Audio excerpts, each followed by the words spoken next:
Bismillahirrahmanirrahim. Assalamualaikum warahmatullahi wabarakatuh. Perkenalkan, nama aku Diah Kamila. Aku dari Prodi Ilmu Komunikasi. Di sini aku akan sedikit menjelaskan tentang ciri-ciri organisasi sosial, terus fungsi organisasi sosial dan juga contohnya, dan ada beberapa contoh organisasi sosial yang ada di lingkungan masyarakat. Yang pertama, ciri-ciri organisasi itu adalah mereka tuh punya tujuan bersama. Jadi dalam satu organisasi itu mereka punya satu tujuan yang sama, seperti itu. Yang kedua, ada struktur dan pembagian peran yang jelas. Jadi dalam satu organisasi itu punya ketua, terus ada anggotanya juga, dan peran-peran mereka tuh di sana kayak punya peran masing-masing kayak gitu, tapi tujuannya tetap sama ke sana gitu. Terus mereka tuh punya aturan atau norma yang mengikat semua anggotanya. Terus ada hubungan antara anggota yang teratur, bukan cuma kontak sesekali, tapi kayak mereka tuh kayak mengadakan silaturahmi gitu. Selanjutnya ada identitas tersendiri, kayak mereka tuh punya logo yang membedakan satu organisasi dengan organisasi yang lainnya, seperti itu. Selanjutnya ada fungsi organisasi sosial dan juga contohnya. Yang pertama, fungsi pendidikan dan pelatihan. Mereka tuh memberikan pengetahuan atau keterampilan. Contohnya lembaga yang mengadakan kursus bahasa Inggris gratis buat anak-anak untuk anak-anak di daerah-daerah terpencil atau pinggiran kota, seperti itu. Selanjutnya ada fungsi advokasi, memperjuangkan hak-hak kelompok tertentu. Contohnya organisasi yang memperjuangkan hak-hak pedagang kaki lima ya.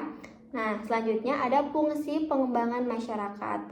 Mereka tuh meningkatkan kualitas hidup masyarakat. Contohnya organisasi yang membangun infrastruktur air bersih dan toilet layak di daerah terpencil, seperti itu ya. Nah, selanjutnya nih selanjutnya fungsi pemeliharaan nilai budaya. Mereka tuh melestarikan dan menyebarkan budaya lokal. Contoh kayak mereka tuh sering mengadakan pagelaran seni seperti tarian jaipong, terus ada seni teaternya juga. Banyak pokoknya kalau misalkan yang ada fungsi dari pemeliharaan nilai budaya yang mereka tuh kayak sering mengadakan kayak acara-acara untuk mengenalkan budaya Indonesia ke kancah yang mungkin kancah luar negeri ya, seperti itu. Selanjutnya ada beberapa lembaga swadaya masyarakat. Nih contohnya tuh kayak Yayasan Harapan Bangsa. Mereka tuh meningkatkan kesejahteraan ekonomi dan pendidikan anak di daerah pedalaman Jawa Barat.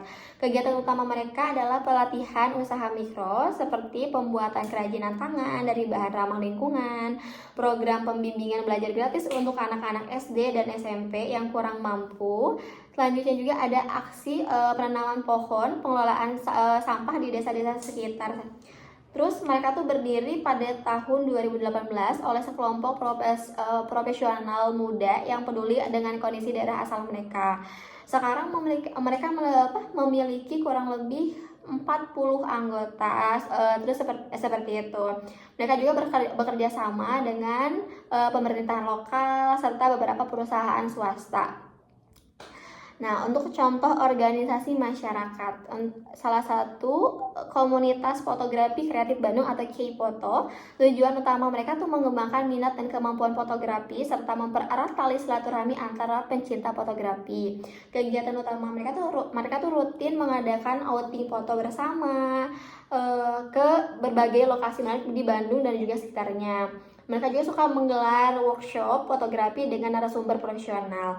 Mereka juga suka mengadakan pameran foto tahunan untuk memamerkan karya anggota dan meningkatkan kesadaran akan isu sosial atau lingkungan.